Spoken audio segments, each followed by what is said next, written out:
So thank you very much for joining us. It's wonderful to be here. I join in the Welcome to Country and the message on the referendum. And also Michael Cooney, a good friend of ours, we worked together, the three of us all worked together when Julia Gillard was Prime Minister, and it's wonderful that you're here today. And it's very nice to say hello to you and to be here, so onwards. Thank you, Bruce. Thank you. So we'll get into a chat about the major themes of the book shortly, but did you want to just give us a little overview of what prompted you, other than rage, to write the book? I didn't intend. Sorry, Bruce. Could you Hold the have microphone. your volume Okay. Is this a little bit better? Is that better? Is that better? Yes. Yes. Okay, sorry. Call me Hot Lips.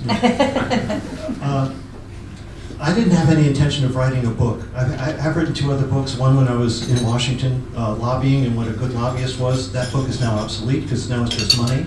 If there's money in the transaction, then how good you are in an argument doesn't make any difference. And then when I went back, when Obama was elected to work on Capitol Hill for a second time, I kept a journal every day of working for the chairman of the House Energy and Commerce Committee. Obamacare came out of that committee. And I thought it would be a great political journal, and it turned into a book called The Committee, which I hope would be an HBO special, The Committee, and which really recounted what those legislative fights were all about.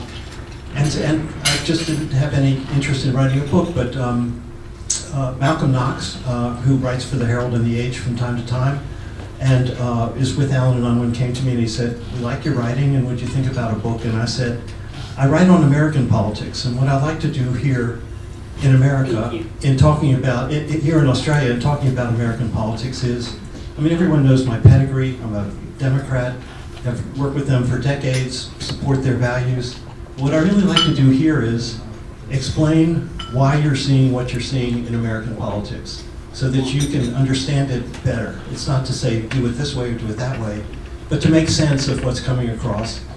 And the countries really are, Australians pay immense attention to American politics. They did throughout the night. I came here 30 years ago in Clinton's presidency, and certainly with George W. Bush and the wars in Afghanistan and Iraq, and certainly with Obama, given his breakthrough historic presidency, and of course with Trump, which is just, he rivets people. People, they may hate what they're seeing, but they can't get enough of what they're seeing, and they want to, they absorb it. And the way the news cycles work, when we wake up in the morning here and listen to the 6 a.m. or 7 a.m. news on the radio, it's the end of the day on the East Coast, and so the lead story most mornings comes out of the United States. And everyone is really quite taken with it.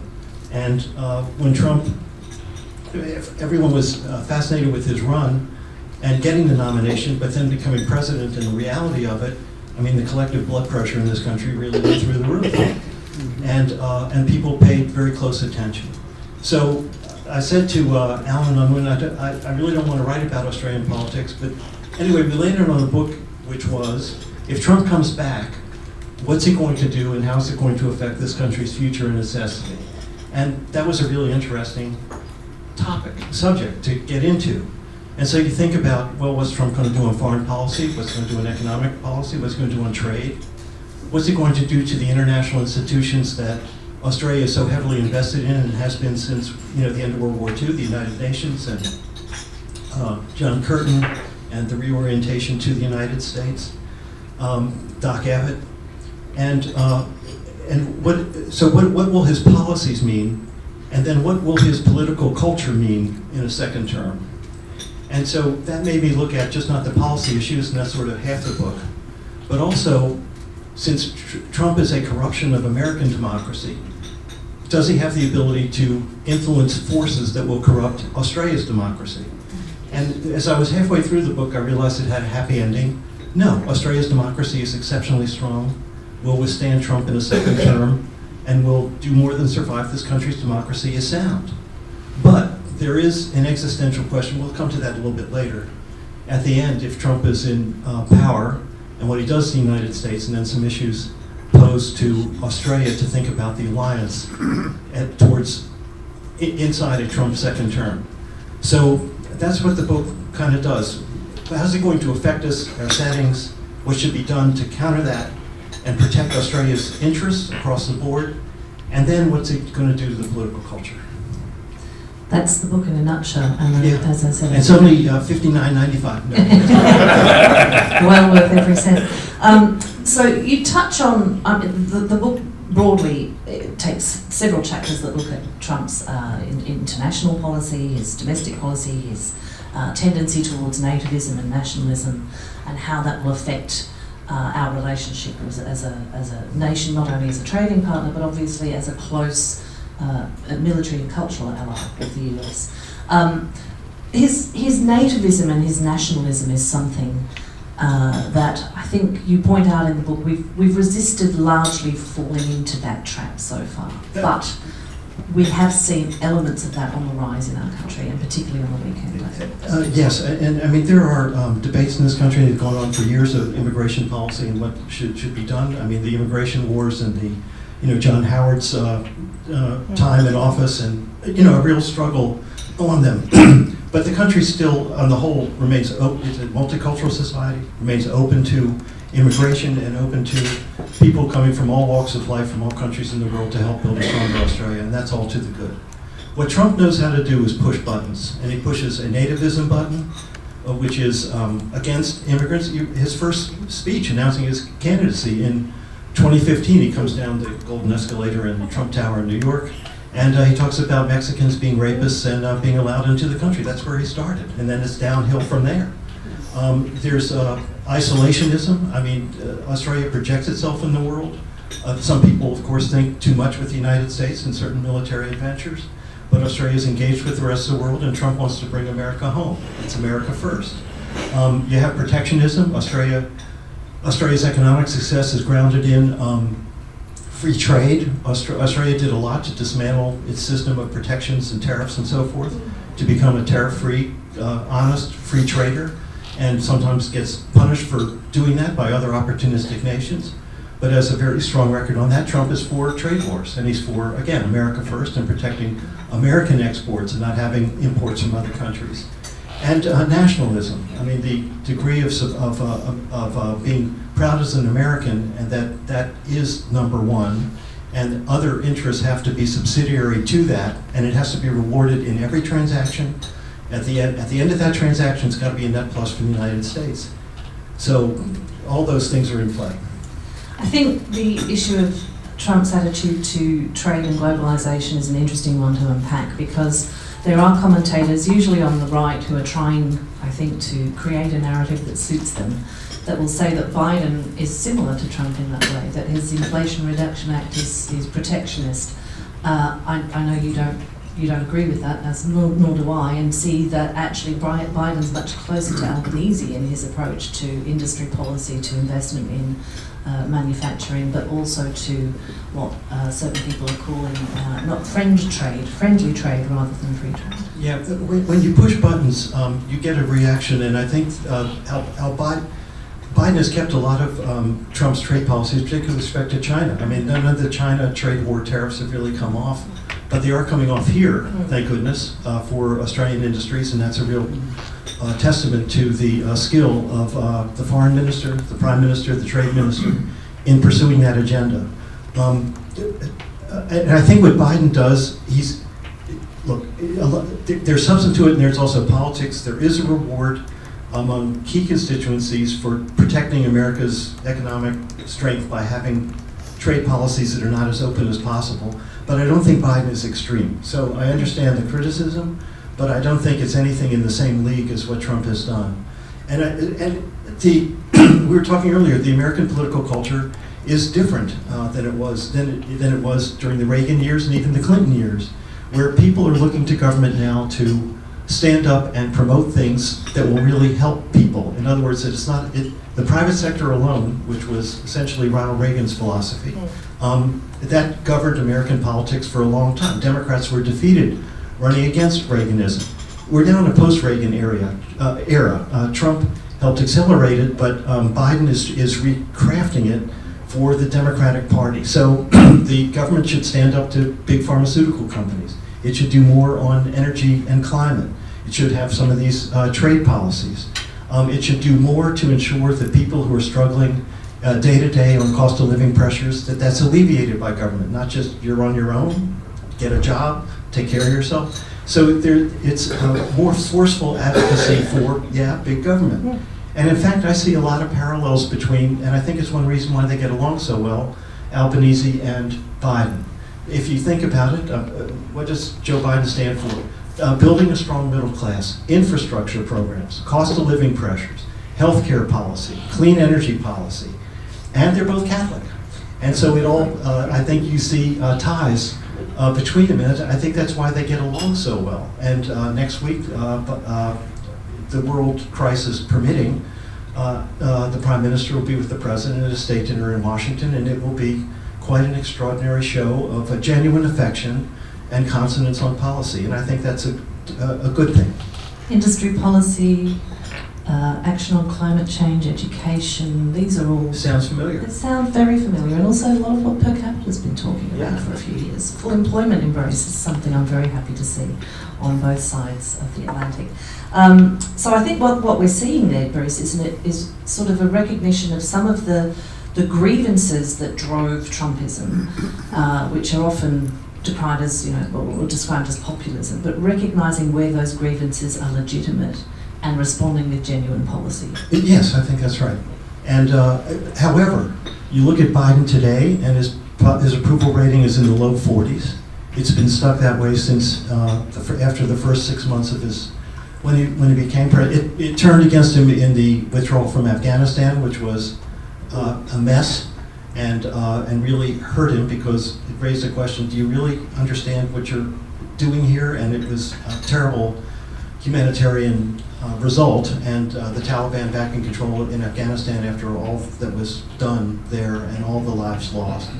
Terrible. But the economy is not as, the economy is strong in headline ways. In other words, employment is up, wages are up,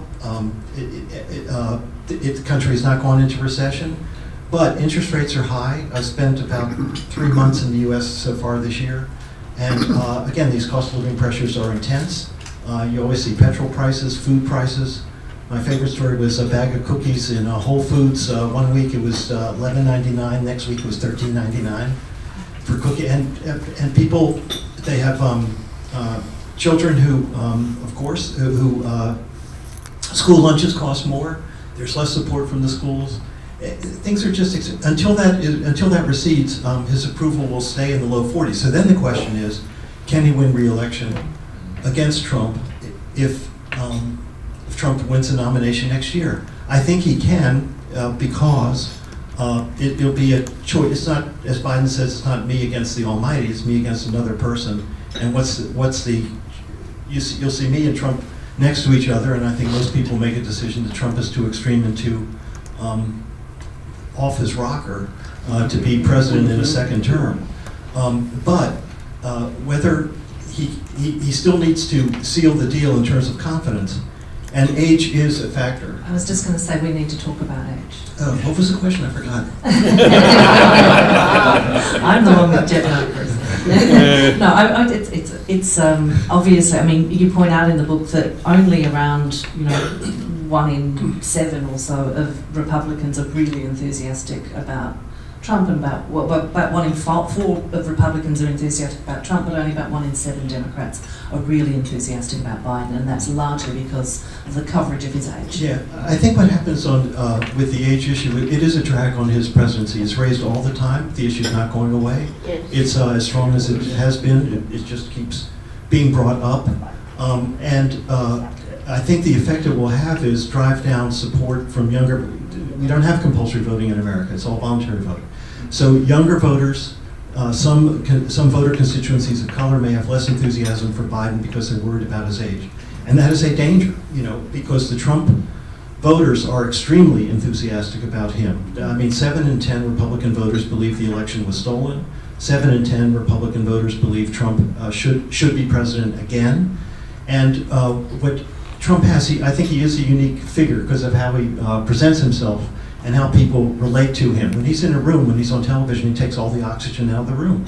I mean, that's what we want to do, Michael, with Julia Gillard, right? And once in a while it happens, like on a misogyny speech. But and it's a very powerful, it's a real power that he has. And he knows how to use it. So I'm asked, what are his chances of being renominated? And I think right now he's the prohibitive favorite. And why is that so? What he's done is take all the attacks against him and turn them into political argument where he is the victim of the politics being played against him. So he's been indicted on 91 criminal charges. What he says is, that is the weaponization of the Justice Department by my opponent, the President of the United States, so that they are instructed to come after me, indict me, and take me off the ticket. And that is the biggest interference in the political process in American history, and is a disgrace and an outrage. And his people believe that. And that's half of his appeal with Republican voters. And the country is hyper-partisan. I mean, we think we're hyper-partisan here, because we have a Westminster system and so forth. What's happening to America is the Westminsterization of the political culture. So you're on one side, you're not on the other side. And the chances of bipartisanship diminish. And that is really important. But aside from saying that I'm a victim of legal processes being politicized against me, he also makes cultural arguments which are extremely effective. And I'd just like to read a few words from some of his recent political speeches so that you can hear for yourself what he's saying and why it is so effective. And this is what he says at his rallies. He says, in the end, they're not coming after me, they're coming after you. Either we have a deep state or we have a democracy. Either the deep state is what's inside the government that comes after him. Either the deep state destroys America or we destroy the deep state. And then he goes almost biblical. He says, this is the final battle. With you at my side, we will demolish the deep state. And he says other things like, they're just destroying our country. If we don't take it back in 24, I really believe we're not going to have a country left.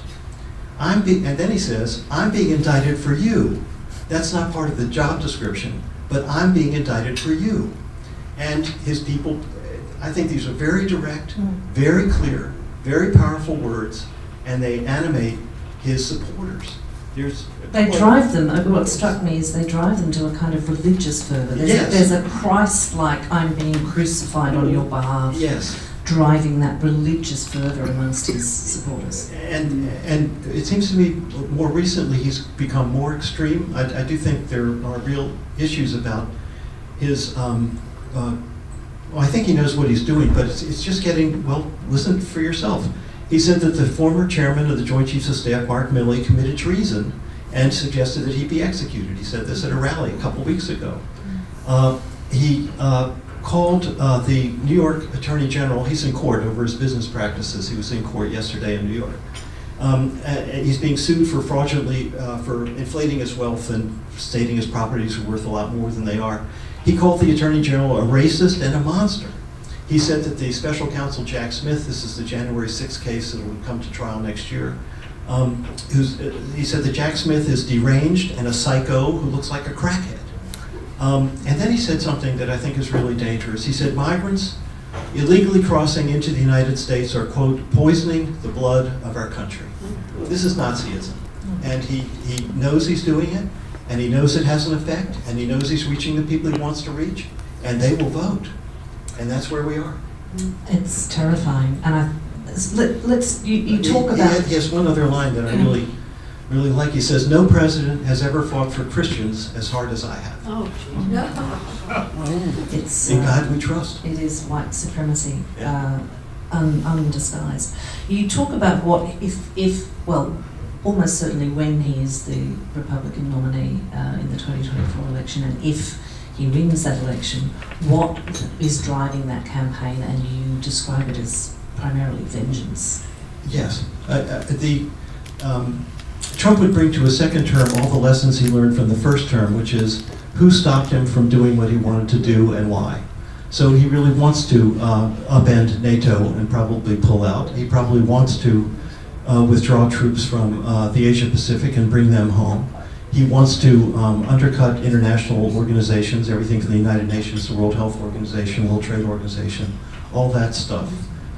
He wants to build his wall with Mexico. And he looks at what he was not able to do and who was responsible for it, and he wants to make sure that doesn't happen again. So when he chooses a vice presidential candidate, he's not going to choose someone like Mike Pence who could ultimately cross him at a crucial time in the political process. He'll make sure that whoever he chooses will be absolutely subservient to everything that he says he wants to do. He will not have a chairman of the Joint Chiefs of Staff who says, I will not allow the military to go, be ordered by you to go into the streets to put down violence caused by civil rights marches or Black Lives Matter or whatever. I'm not going to let the armed forces of the United States do that. He will never have an attorney general who will not follow his orders as to who's to be prosecuted and who's to be pardoned. And he will just go down the line on key positions. He will never have a chief of staff like John Kelly, who he came within an hour of signing a piece of paper which would have taken U.S. troops out of South Korea. And the chief of staff had someone take that piece of paper from his desk, and Trump never saw it again. And he will not have a chief of staff who would do things like that. So so vengeance is the ultimate. He wants to punish people who crossed him. So in the event of such a presidency, and you quote in the foreword to your book Gerald Ford's words on succeeding Nixon after he resigned in disgrace. Our long national nightmare is over. Yes, our Constitution works. Our great republic is a government of laws and not of men.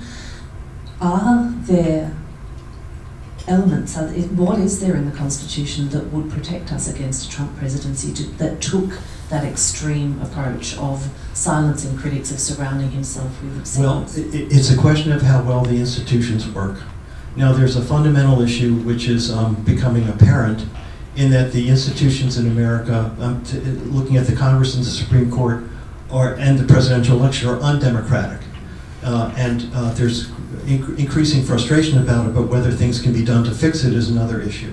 The 2016 election, Hillary Clinton wins the popular vote, but Donald Trump is elected president because of this thing called the Electoral College, which unfortunately too many Australians are too familiar with after watching all the coverage. And it means that there isn't a direct election of the president, so the system is undemocratic. In the Senate, the country wants, women across the country want the right to an abortion and to decide their own health services that they can access. They want gun control, but the Senate has rules. You need to pass the House and the Senate, just like here in Australia, before something can become law. And you need a supermajority to enact those. Each state in the Senate has 2 votes, so the 2 senators from Wyoming equal the 2 senators from California, equal the 2 senators from New York. And that is, the 2 senators per state go back to the Constitution, and amending the US Constitution is harder than even passing a referendum here in Australia. So that sticks. And then you have a Supreme Court in which Trump was able to politicize the appointments process because of how certain vacancies came up. And the Supreme Court, used to be the famous saying was the Supreme Court follows the will of the American people, but it doesn't anymore. It now sets an agenda that the American people react to. People react, but the Supreme Court doesn't change. So if the fundamental institutions of the presidency, the Congress, and the Supreme Court are not working to reflect the popular will, that increases cynicism and sometimes apathy and a lot of anger as to what's happening in US politics. So that is a pretty fundamental issue. And so if Trump, again, knowing what he wants to accomplish, knowing who can stand in his way, he can jawbone these institutions not to rise up and assert their constitutional place in the domestic order to get things done. Right now, overnight, and if you wake up tomorrow morning, you'll hear more. The man who's on the floor right now to become Speaker of the House of Representatives, a fellow named Jim Jordan, Republican of Ohio, founder of the House Freedom Caucus, head of the Judiciary Committee, the lead person for the impeachment of President Biden, is running for Speaker. He is, as of now, 20 votes short of becoming Speaker. We will see overnight how many arms he can break and necks he can, chew off, and we'll see when the vote is taken tomorrow, by this time tomorrow. And if you have, and he was working with Donald Trump on January 6th to kind of maximize the effect of the crowd that was gathered at the Capitol that day. I'm not saying he incited violence, but I'm saying that they were wholly supportive of the effort, and the effort was designed to stop the certification of the election, to overturn an election illegally, which is why Mike Pence didn't do it and why Trump was extremely angry with him. Well, Speaker of the House Jim Jordan, in the 2024 election, if the same sort of circumstances arise, who knows what he's going to do? And will we have a legitimately elected president? I don't want to scare anybody. It's really not a big deal. We will turn to more closely what it means for Australia in a moment, but there are a few things that have emerged since you finished the book, or that have become more clear since you finished the book, and one of those goes to this issue of how institutions will respond, which is the third party run by Robert F. Kennedy Jr.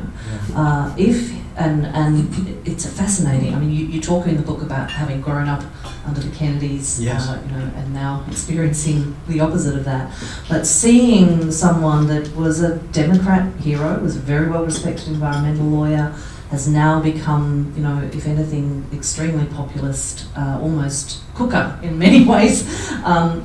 There are some commentators now saying that he could pull enough votes to deny either Biden or Trump a majority in the Electoral College. And if that occurs, then there's this bizarre clause in the 12th Amendment that means that the House gets to elect the president. What do you think the likelihood of that is? And if it happened, where would we end up? There are mixed views on it because we don't know how his vote is going to go and who he's going to draw from. He takes extreme. Robert Kennedy Jr., he's been disavowed by many members of his family, including Ambassador Caroline Kennedy and her son, who's the president's grandson, the former John F. Kennedy's grandson, also believes that his uncle is a disgrace. Robert F. Kennedy Jr. is against vaccinations and other kinds of extreme beliefs. So the question is, where does he draw support from? Well, Donald Trump is against vaccinations too, and so maybe he draws from Trump. But we had a little dry run of this in the 2000 election in Florida when Ralph Nader was running, the noted environmentalist. Nader drew enough votes in Florida to deny Al Gore victory. If Gore had carried Florida, he would have been president. So there can be very perverted outcomes from this. There's nothing you can do to control it except have people educated and voting. But again, is the Biden vote really going to turn out? How strong is the Trump vote going to be, and where does this guy go? So it's an issue. And it's the turnout that's the difference, the great difference yes. between America and here. You talk about one of the bulwarks against what's happening in America, that extreme polarisation in Australia being first and foremost compulsory voting. Yes, so again, midway through the book, I reached a conclusion that we were going to be okay. And why are we going to be okay? Because I started looking at the institutions of democracy that are in this country. And first and foremost is compulsory voting. I mean, it really means, and Julia Gillard has made several speeches on this. It means the country's going to land center left or center right. It's going to be okay. Second, you have a Westminster system. Well, you also have an Australian Electoral Commission that does a fantastic job. And the person in the wealthiest suburbs of this city has the same registration process as the person in the most remote Aboriginal community in Australia when they sit down to get on the voting roll. So race does not affect who votes in this country. It affects a lot of other things, but not who votes. And it also doesn't affect how votes are counted. In the United States, all 50 states have different systems for counting the votes and different mechanisms, voting machines, paper ballots, this, that, and the other. There's one system here. You have scrutineers, and every result is honored.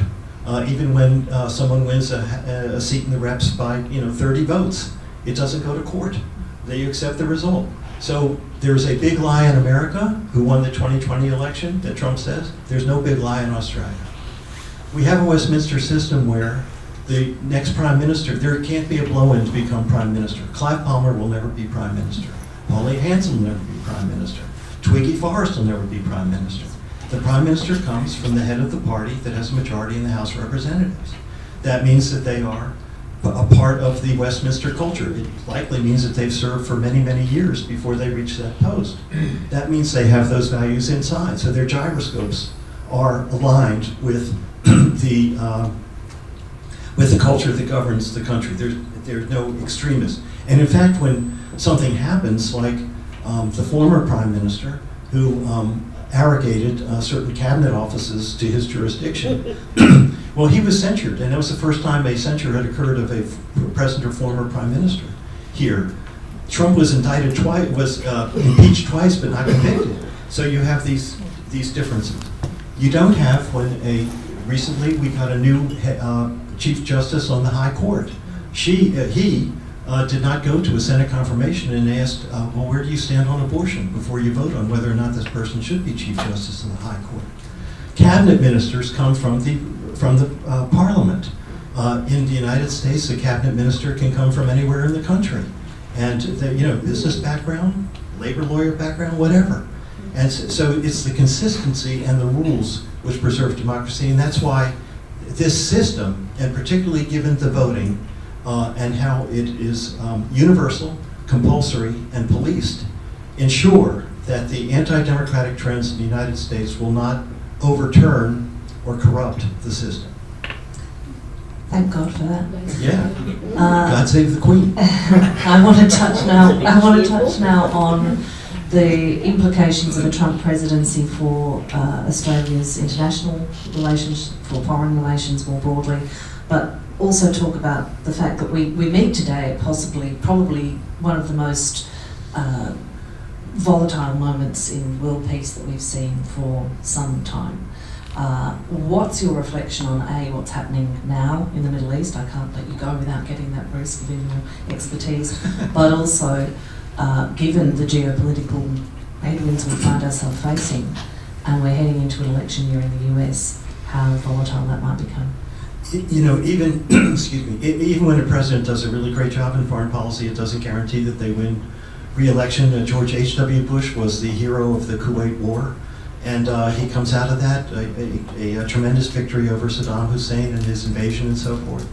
And he's riding at 80% popularity, and 18 months later he's defeated by Bill Clinton because the economy wasn't so good. So even if same thing happened to Churchill after World War II. Yes, I beat the Nazis. What else do you need me to do? And so Biden, even if Ukraine comes good, and even if there is peace in the Middle East, doesn't necessarily guarantee that. It burnishes his credentials. It doesn't guarantee victory. As far as what's occurring, I am very pleased that Biden is in Israel right now, or on his way. He'll get there shortly. He has a lot of leverage, and leverage is everything that you need right now.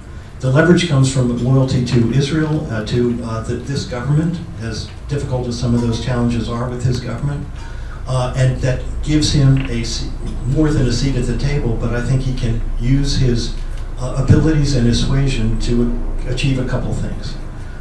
First, there has to be humanitarian relief as far as Gaza is concerned.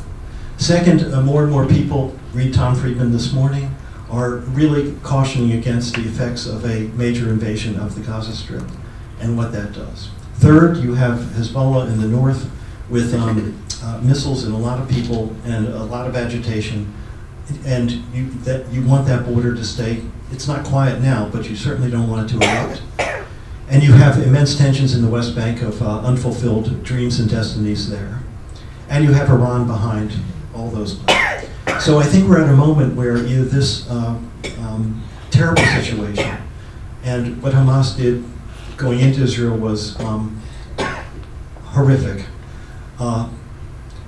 So what you have is we're at a fork in the road. As Yogi Berra would say, when you come to a fork in the road, take it, right? and there's a question, are we going to go towards an expanded war which would really consume about everything, or can this be managed to an outcome where the worst consequences don't occur? So I just say over the next 2-3 days, all strength to President Biden, and he's the only one who has the ability to do this with all the players. So I am hopeful, but it is very dangerous. I have not been as nervous flying from Dubai to Melbourne as I was over the last couple of days, I have to say. It was, I'm not usually scared on flights anymore, but it was quite confronting. I will take questions from all of you. I promise I could go on all day. But I want to talk lastly about the role of the media. You talk about, and we can't not do this, Bruce unfortunately for him, had carriage of our doomed media reform package when we were both working for the Gillard. We only wanted the right thing, you know? Yeah, we only wanted the right thing. We may have gone about it slightly the wrong way. But so the role of the media is something I want to talk about. You talk in the book about Trump's incredible hold over particularly cable news in America, and that no matter what he did, it got covered with the same kind of legitimacy as did anything Clinton said. And I think we saw, Dennis Mueller's got a great piece in The Conversation, if you haven't read it, about the role of the media in the referendum here, and that a lot of the lies and the mistruths were covered as though they were presenting a balanced point of view. How do we, I genuinely believe, it's that old expression that if someone tells you it's raining and another person tells you it's not, the role of the media isn't to present both sides, it's to look out the window and see what's going on. And so we've seen a failure, I think, in coverage of the referendum here, and it was so essential to Trump's rise in the US. But governments can go too far in trying to address these things, in trying to police the media. How do we manage that? I have a contrarian view. I actually think the power of News Corp and its outlets are in decline as far as influence on outcomes.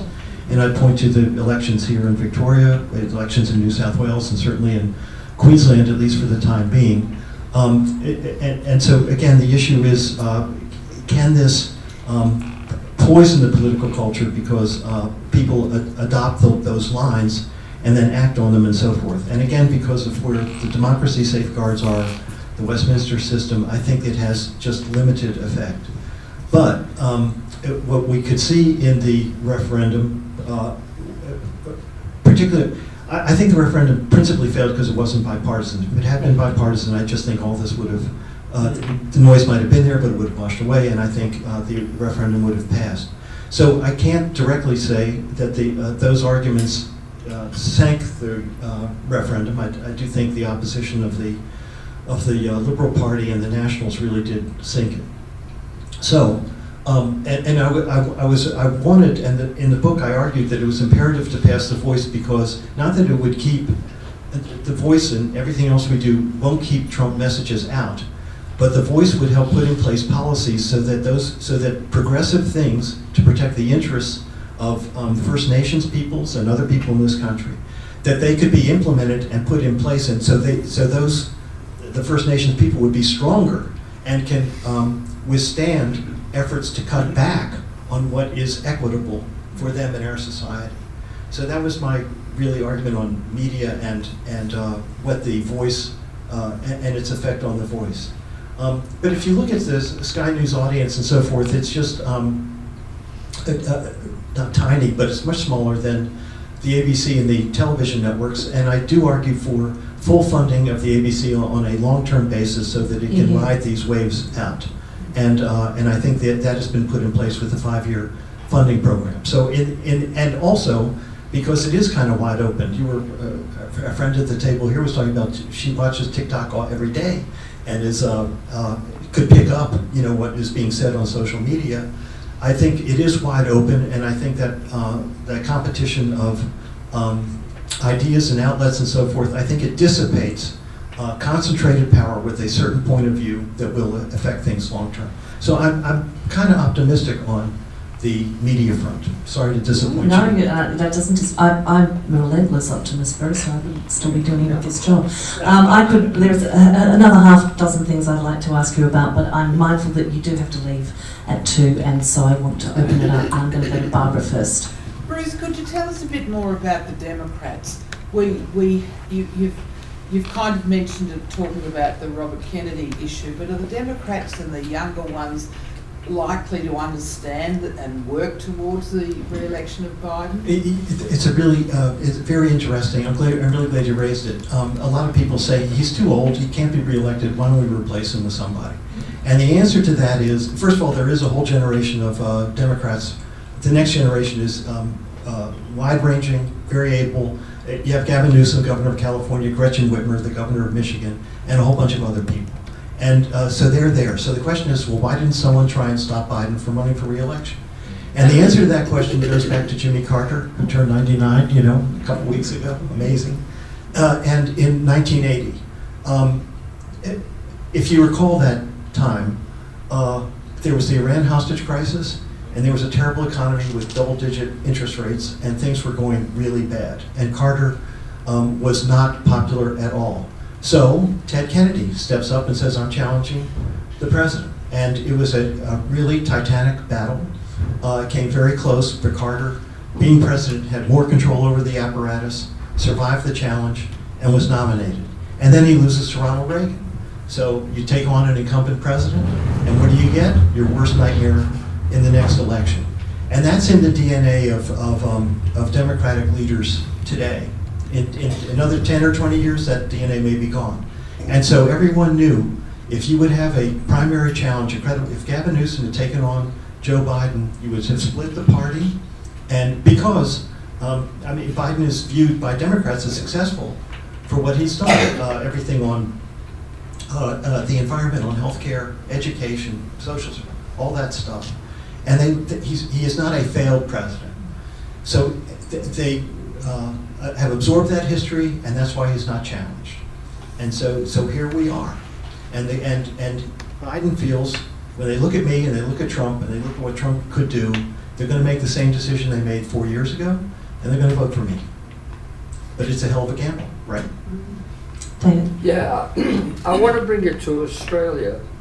Back to Australia. No, we don't want to bring Trump to Australia. Bridget McKenzie called Mike Paciullo when he was in problems that he's a patriot, almost like what he says and does should not be challenged. I wonder whether the same thing. We've got to really watch that mentality here, and in particular, Jacinda Price. Basically, almost like a patriot, a cult patriot. Here you have a civil service that's supposed to be independent and insulated from political pressures, and people work there at will, and let's hope that is, as Henry Kissinger would say, I never interfere in the domestic politics of another country, so I'm going to let that go. In the book, you mentioned about Albanese and what that relationship could be. Yeah. You talk about that basically Trump wouldn't be so kind because he comes from public housing, he's a left-winger. Do you think that it would affect the alliance in any way, or do you think that Trump would still accept that alliance despite having Albanese as a... I think it'll be a very difficult personal relationship, because I think Trump would look at Albanese and say, you're not me, you're far away from me, and and you're a leftist, and you're a union guy, and I hate unions, and I think, and also he probably doesn't like his hair, and he doesn't like his suit, and he doesn't like his glasses. And he says, you don't look like central casting to me. So I think it could be, on a personal level, very rough. Now, I think the prime minister, as any prime minister, would try and manage a relationship as well as possible. And if you think back on all the nations dealing with Trump in the first term, Australia came out better than almost all of them, and there was expert management, really terrific management by Joe Hockey and Arthur Sinodinos, plus the bureaucracy, the ministers. They really did a good job. And the business community helped, and Greg Norman helps, and all that stuff. So it came out okay. But I do think that personally there would be problems. So the issue, there are two classes of issues. One is with foreign policy, trade, economic policy, and so forth. So let's take AUKUS for a moment.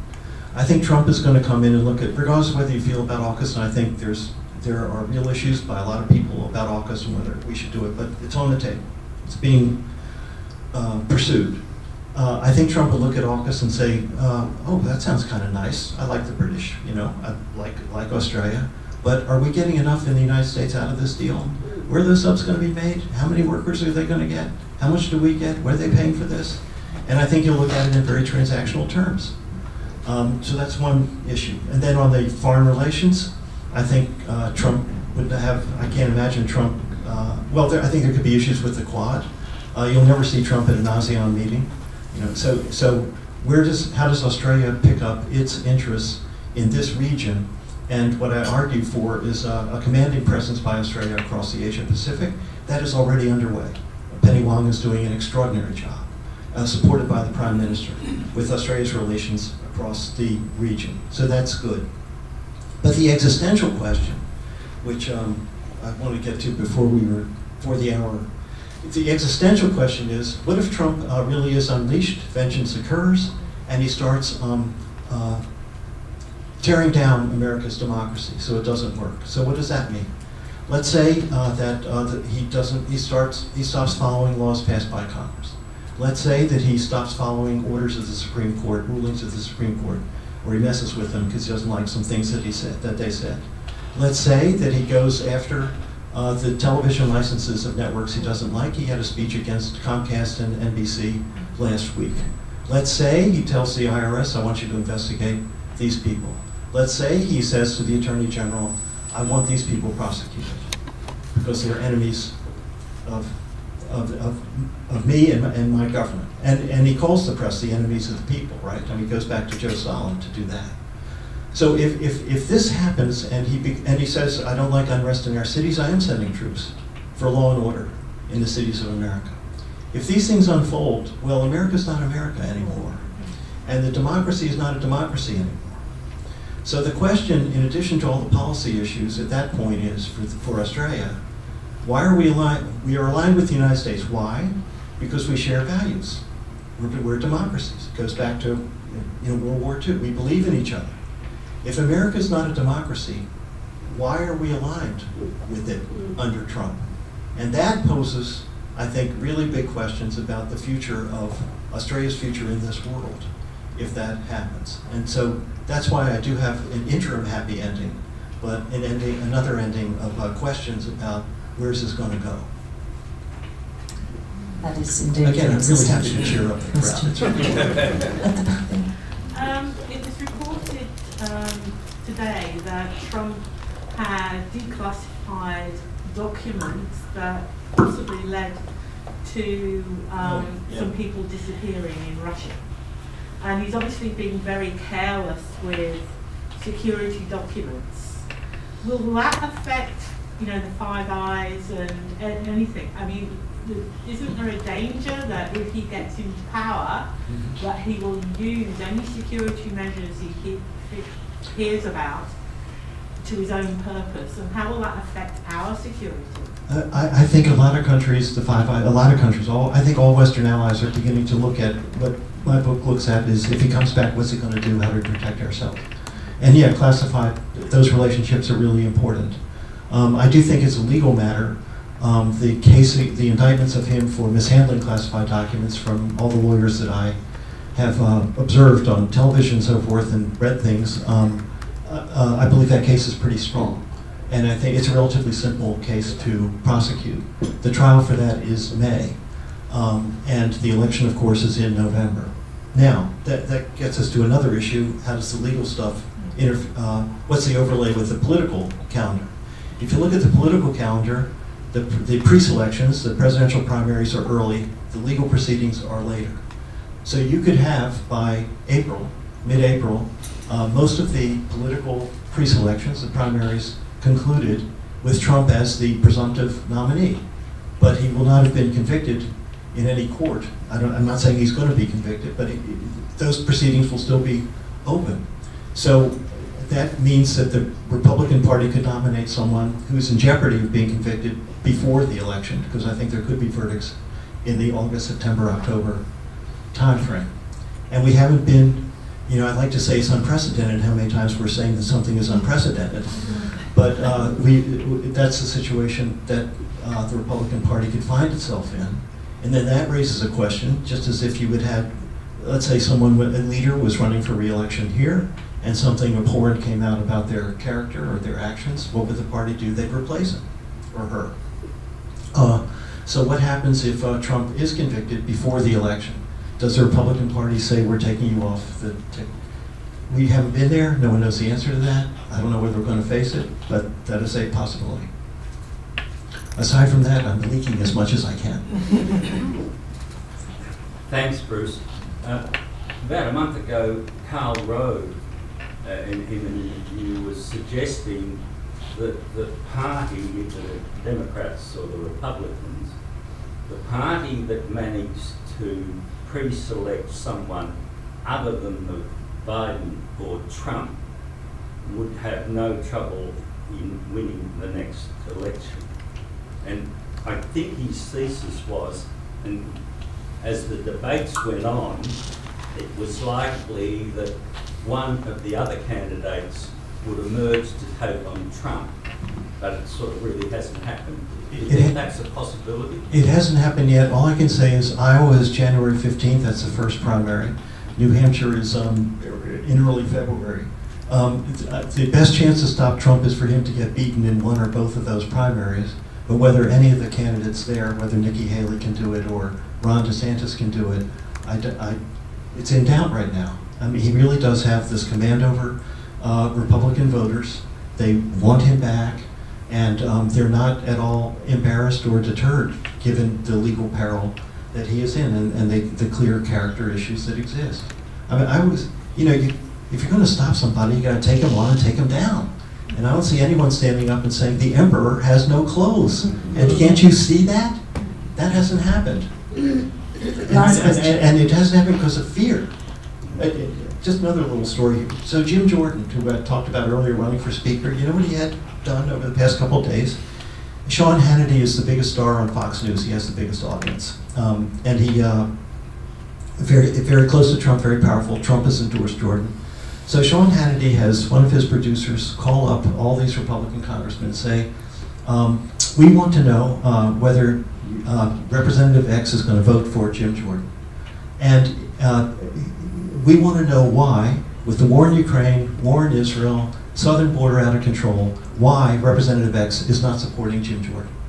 I mean, can you imagine if a producer from the ABC called up offices in Parliament and said, we want to know why Representative so-and-so is not supporting. Anyway, that's what goes on. It's really unprecedented. Unprecedented. Last question. What you said about Australia and the AEC and universal suffrage and everybody voting, I completely agree with, and I think that in the next cultural war that's coming out of the right is going to be an attack on those issues, and I would really like in Australia, and I would really like to see the Labor Party now actually go into some campaign of supporting, explaining to everybody how good this thing is we've got, what a good bunch they are. Because I really agree with you. Civics education. But this has happened. There was Prime Minister Morrison had a proposal for voter ID, and it didn't get up. And that was under his government when the atmosphere was better to do it. And so yes, people will stand up and say, well, we ought to have this. Or I mean, some people say we should have voluntary voting. Yeah, they are. But I think the system is strong. People believe in it. They're invested in it. I don't see any credible challenge to it. But what's the point? You got to be vigilant to these things, and that is very important. It's a kind of circular motion, though, isn't it? The fact that we have compulsory voting keeps people engaged enough so that they're aware of how important it is. Yeah, the fine also helps. Yeah, the fines help. That is unfortunately all we've got time for today. As I said, I could have kept this conversation going a long time. Bruce, thank you so much. If you haven't read the book, highly recommended. Not only fascinating analysis of Trump's presidency, but of what it means for us, and very, very readable. Couldn't put it down. Really do go and get yourself a copy. Thank you again, Bruce, for joining us.